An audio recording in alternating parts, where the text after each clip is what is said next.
Russia, nakikipagsabwatan sa Houthi. Al Jazeera, tuta daw ng Hamas. Iran, nagbabantang patayin ang mga hostages na hawak ng Hamas. Gera ng Hamas at Israel, ihihinto na. Mga Hudyo sa Sri Lanka, bakit pinapatay?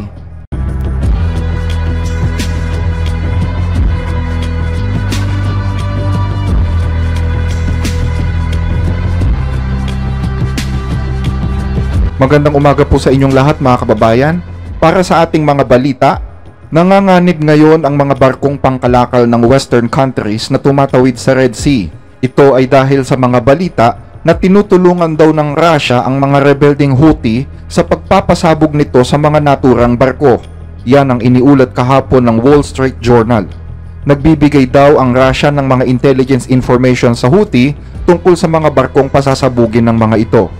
Gamit ang Russian satellites, nalalaman ng mga Houthi ang mga impormasyon at ruta ng mga nasabing barko. Ipinapasa din anya ang mga impormasyong ito sa Islamic Revolutionary Guard Corps ng Iran sa tulong ng mga tauhan nila sa miyembro ng Houthi. Ginagawa ito ng Russia sa ilalim ni Vladimir Putin upang di umano ay pahinain daw ang impluwensya ng Amerika at ng mga kanlurang bansa sa Middle East. Ayon kay Alexander Gabuev, Director of Carnegie Russia Eurasia Center, para sa Russia, anumang paglala ng kaguluhan saan mang panig ng mundo ay nagsisilbing magandang balita dahil nililihis nito ang atensyon ng mundo palayo sa Ukraine. Dagdag pa ni Gabuev, kakailanganin ng Amerika ang mga kagamitan tulad ng Patriot System or artillery shells. At dahil may kinalaman ito sa Middle East, alam na ng US kung saan itutuon ang kanilang pansin. Sinubukang hingan ng pahayag ng media ang gobyerno ng Russia at ang mga Houthi, ngunit wala ni isa man sa kanila ang nagbigay ng komento tungkol sa balitang ito. Mas pinilian niya ng Russia na talikuran ang matagal na nitong relasyon sa Israel at kay Netanyahu alang-alang sa alyansa nito sa Iran.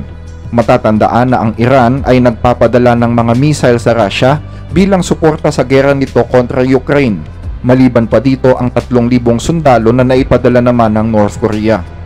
Gaano nga ba kaperwisyo ang ginagawa ng mga Houthi sa kalakalan ng mundo? Ayon sa ulat ng Wall Street Journal, ang mga pag-atake ng Houthis na suportado ng Iran at ng Russia ay nagdulot ng malalaking perwisyo sa pandaigdigang kalakalan. Dahil dito, ang mga barkong pangkalakal ay napilitang dumaan sa mas mahal na mga ruta. Sa halip na mas mapaiksi ang biyahe sa tulong ng Red Sea, umiikot pa ang mga nasabing mga barko hanggang sa Cape of Good Hope sa South Africa. Napakamahal anya ng gastos nito kung ikukumpara kapag dumaan ang barko sa Red Sea.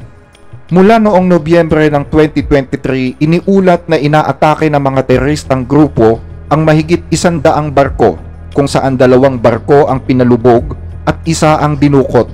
Nagsimula ang pag-atake ng mga Houthis noong October 2023 matapos ang pag-atake ng Hamas sa Israel at pagsiklab ng digmaan sa Gaza.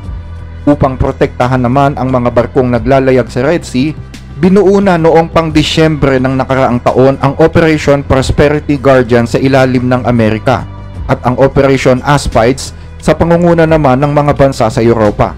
Ang mga operasyong ito ang magsisilbing pulis na magtatanggol sa mga barkong naglalayag sa Red Sea. Maliban dito ay pinakawalan na rin ng US ang mga B-2 Spirit stealth bombers nito upang turuan naman ng leksyon ang mga Houthi. Pinangangambahan lang ngayon ng US na baka mag-supply ang Russia ng mga armas sa mga Houthis gaya ng anti-ship or anti-aircraft missile na magiging malaking problema sa hakbang ng Amerika na depensahan ang mga barko. Sa ngayon ay wala pa naman anyang nauulat na ganoong ginagawa ang Russia. Pero matatandaan din na pumutok noon ang balita na may isang Russian arms dealer nagngangalang Victor Bout ang nagbenta ng mga automatic weapons sa Houthi sa halagang $10 milyong. Hindi pa malinaw kung may pahintulot ang Russia sa nasabing bentahan. Mula nang simulan ng mga Houthis ang pag-atake sa mga barko na may kaugnayan sa Israel at sa mga kaalyado nito, karamihan sa mga barko na naglalakbay sa mapanganib na ruta sa Red Sea ay tina-turn off na lang ang kanilang mga radio signal. Sa oras na naka-turn off na ang mga radio signals ng mga barko, mahirap nang matunton ang kinaroroonan ng mga ito. Ang tanging paraan na lamang para matunton ang mga barkong ito ay sa tulong ng mga matataas na satellite imagery na kayang ibigay ng mga satellite tulad ng sa Russia. Samantala sa ibang balita, inilabas kahapon ng Israeli Defense Force ang ilang mga dokumento na nagpapatunay ng koneksyon ng media outlet na Al Jazeera sa mga teroristang grupo na Hamas. Mga dokumentong nagpapatunay ng sabwatan ng Al Jazeera at ng Hamas.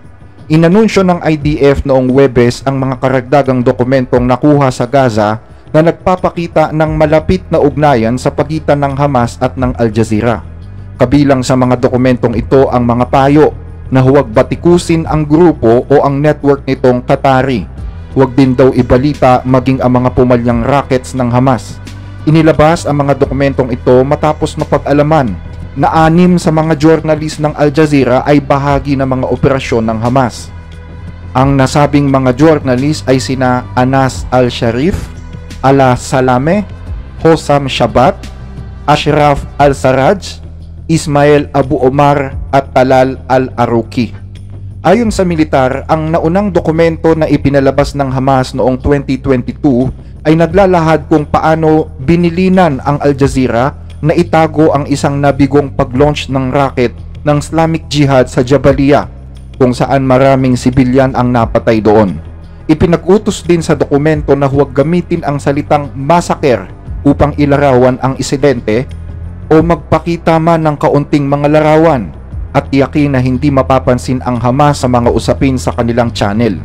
Sa ikalawang dokumento mula rin noong 2022, inutusan ng Hamas ang journalist na si Tamer Al-Mishal na suportahan ang resistance sa kanyang pag-uulat tungkol sa Palestinian Islamic Jihad na naganap sa labanan sa pagitan ng Israel at ng teroristang grupo na isang labanan kung tawagin ay Operation Breakdawn. Dagdag pa rito, isang dokumento mula noong 2023 ang nagpapakita naman na gumawa ang Hamas ng tinatawag na Al Jazeera Phone, isang secure na linya na nagbibigay daan sa organisasyon na makipag-ugnayan sa network sa panahon ng emergency. Sinasalamin niya sa mga dokumentong ito kung paano pinapangasiwaan ng Hamas ang mga pag-uulat ng Al Jazeera sa media para sa kanilang sariling interes. Ito'y upang huwag malaman ng publiko sa Gaza at ng buong mundo ang katotohanan tungkol sa kanilang mga krimen laban sa mga sibilyan sa Gaza. Kaugnay naman sa 6 na journalist na tinutukoy ng IDF na bahagi ng mga operasyon ng Hamas, si Al-Sharif ay nagsilbi daw bilang pinuno ng isang rocket launching squad at miyembro ng Nukba Force Company sa Nusayrat Battalion ng Hamas. Si Salame ay deputy head ng propaganda unit ng Shabura Battalion sa Islamic Jihad. Si Shabat ay sniper sa Beit Hanun Battalion ng Hamas. Si Al-Sarraj ay miyembro ng Buraj Battalion ng Islamic Jihad. Si Abu Omar ay training company commander sa East Khan Yunis Battalion at nasugatan sa isang Israeli strike ilang buwan na ang nakakalipas. At si Al-Arouki naman ay team commander sa Nusayrat Battalion ng Hamas. Bilang tugon sa mga paratang, sinabi ng Al Jazeera na pawang mga gawa-gawa lamang ang mga akusasyon para patahimikin ang mga natitirang mamamahayag sa rehiyon na nagbabalita ng mga tunay na nangyayari sa digmaan. Noong Abril, ipinasa ng gobyerno ng Israel ang isang emergency law na nag-uutos na alisin at pigilan ang Al Jazeera sa pagbabalita sa Israel dahil sa paglabag sa pambansang seguridad. Na-revoke na rin ang mga press card ng mga taga Al Jazeera sa Israel. Noong Hunyo ng taon ding ito, natuklasan ng isang hukuman na may direktang ugnayan ang mga individual na nagsasagawa ng mga teroristang pag-atake sa loob ng Israel at sa mga ibinabalita ng Al Jazeera. Sinabi rin ng nasabing hukuman na mayroong malapit na koneksyon sa pagitan ng Al Jazeera at Hamas, na ang ilang reporter ng Al Jazeera sa Gaza ay naging backup pa nga at kasabwat ng Hamas, at ilan pa di umano sa kanila ay nagsasagawa ng mga teroristang pag-atake. Sa isa pang balita, naglabas kamakailan ang mga otoridad sa Tehran, capital city ng Iran, ng isang mural na may mga talsik ng dugo habang inilalarawan ang mga mukha ng mga Israeli hostage na binihag ng Hamas noong October 7, kasama ang mga salitang "walang hostage na papakawalan" na nakasulat sa wikang Hebreo. Ayon yan sa Iran International at mga local media sa bansa. Ayon sa Tehran Times, ang mural ay inilagay sa Palestine Square sa Tehran noong Martes. Kabilang sa mga larawan ng mga hostages ay sina Noah Ardamani na pinalaya na ng mga sundalo ng IDF sa isang mapanganib na operasyon noong Hunyo kasama ng 3 iba pang hostages. Sinasabing inilagay ang mural na ito kung kailan pa naman umaasa ang mga pamilya na magkakaroon na ng kasunduan sa pagpapalaya ng mga hostages matapos mapatay si Sinwar. Naniniwala kasi ang ilang pamilya na ang pagkamatay ni Sinwar ay magbubukas ng mga diplomatikong hakbang upang mapalaya na ang kanilang mga mahal sa buhay. Samantala, sinabi naman ni Gershon Baskin sa Telegraph na ang pagkamatay ni Sinwar ay maaaring mga hulugan din ng masamang balita dahil may mga bulong-bulungan na inutusan daw ni Sinwar ang mga humahawak sa mga hostages na kung siya ay mapapatay ay dapat na rin nilang patayin ang mga hostage. Si Baskin ay dating negosyador ng mga hostage ng Israel na nagtrabaho para sa pagpapalaya sa hostage na si Gilad Shalit noong 2011. Pero ayon kay Baskin, ang pagkamatay ni Sinwar ay maaari din naman na maging isang pagkakataon para sa Israel upang alukin ang mga humahawak sa mga hostage na bigyan sila ng pagkakataong makalabas sa Gaza kasama ng kanilang pamilya at magtago na sa ibang bansa. Hawak ang malaking halaga na ibibigay din naman sa kanila. Matatandaan na noong October 7, 2023 ay umatake ang grupong Hamas at pinatay ang halos nasa 1,200 Israeli at kinidnap pa ang nasa 250 Israelis at mga dayuhang mamamayan mula sa mga komunidad sa southern Israeli border. Ayon sa IDF, 77 hostages na lang ang natitira, subalit hindi malinaw kung ilan sa kanila ang buhay pa ngayon. Ayon kay Khalil Al-Haya, deputy leader ng Hamas Political Bureau sa Qatar, wala anyang pakakawalang hostage sa Gaza, maliban na lang kung ihihinto ng Israel ang gera dito. Bagay na isinusulong din naman ng Amerika. ننعى القائد الكبير الأخ المجاهد الشهيد يحيى السنوار أبو إبراهيم رئيس المكتب السياسي لحركة المقاومة الإسلامية حماس وقائد معركة طوفان الأقصى الذي ارتقى بطلا شهيدا مقبلا غير مدبر ممتشقا سلاحه مشتبكا ومواجها لجيش الاحتلال حتى آخر لحظة من لحظات حياته في مقدمة الصفوف يتنقل بين المواقع القتالية صامدا مرابطا ثابتا على أرض غزة العزة. إن هؤلاء الأسرى لن يعودوا لكم إلا بوقف العدوان على شعبنا في غزة والانسحاب الكامل منها وخروج أسرانا الأبطال من سجون الاحتلال وإننا ماضون في نهج حماس. Kaugnay pa rin ng balita tungkol sa pagpapalaya sa mga hostage, nakatakdang magtungo sa Doha, Qatar sa linggo ang pinuno ng Mossad na si David Barnea upang subukang muling simulan ang mga talakayan ukol sa isang kasunduan sa pagpapalaya ng mga hostages at upang ihinto na rin ang digmaan sa pagitan ng Israel at ng mga teroristang Hamas. Ayon yan sa pahayag ng opisina ni Prime Minister Benjamin Netanyahu noong Huwebes ng gabi. Pagdating sa Qatar ay kakatagpuin ni Barnea ang head ng CIA na si Bill Burns at ang Qatari Prime Minister na si Sheikh Mohammed bin Abdulrahman Al Thani. Sa pulong na ito, tatalakayin ng mga partido ang iba't ibang opsyon para isulong ang negosasyon sa pagpapalaya ng mga hostages na hawak ng Hamas. Hinimok din ng mga pamilya ng mga hostages si Benjamin Netanyahu na bigyan ang mga negosyador ng Israel ng malawak na kapangyarihan upang masiguro nila ang kasunduang ito. Ang mga pamilya ng mga hostages ay nananawagan din sa publiko na suportahan ang kanilang apela sa punong ministro na bigyan ang negotiating team ng malawak na otoridad sa Doha Summit upang makamit ang kasunduan sa pagbabalik ng mga hostages. Matatandaan na ito na ang pinaka-aasam-asam ni US President Joe Biden nang hingan siya ng reaksyon tungkol sa pagkamatay ni Sinwar nang siya ay nasa Germany.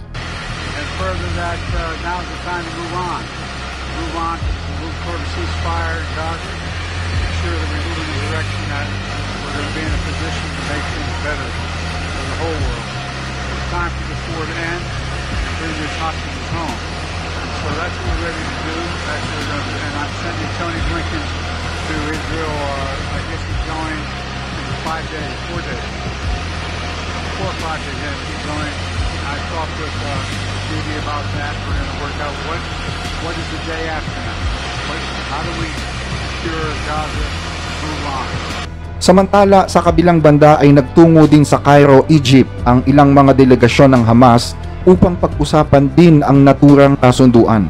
Ang nasabing delegasyon ay pinangungunahan ng Hamas leader na si Khalil Al-Haya, ang lalaking nagsabi na walang pakakawalang bihag kung hindi ihinto ang gera sa Gaza.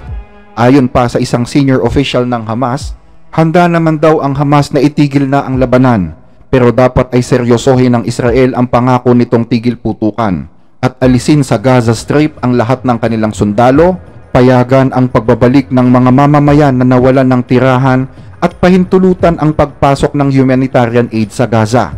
Dapat din anyang maging seryoso ang Israel sa mga kasunduan tungkol sa palitan ng mga bilanggo. Tinalakay din anya nila ang mga issue na may kaugnayan sa pambansang pagkakaisa ng Palestina at ang paglikha ng isang pamahalaan na dapat mamahala sa Gaza Strip pagkatapos ng digmaan. Sinasabing naantala ang usapang ito sa loob ng mahigit 2 taon dahil sa ilang mga kadahilanan. Una, sinasabi ng Amerika na ayaw makipagtulungan ng Hamas. Pangalawa ay lihim na sinisisi ng Egypt at Qatar na ang Israel ang ayaw makipagtulungan. Hindi rin anya pumayag si Netanyahu sa gusto ni Sinwar na kapag itinigil na ang gera ay hayaang mamuno pa rin ang Hamas sa Gaza.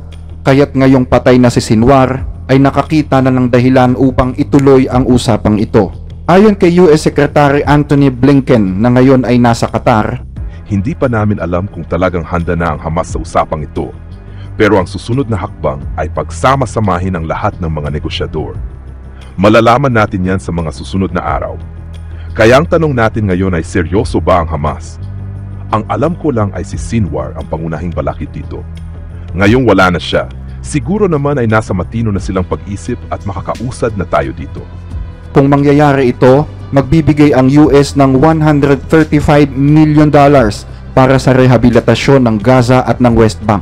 Ayon pa sa mga opisyal ng Hamas, kung halimbawa na maging matagumpay ang pagraos ng kasunduan, bibigyang prioridad ang pagpapalaya sa 2 Russian-Israeli na mga bihag.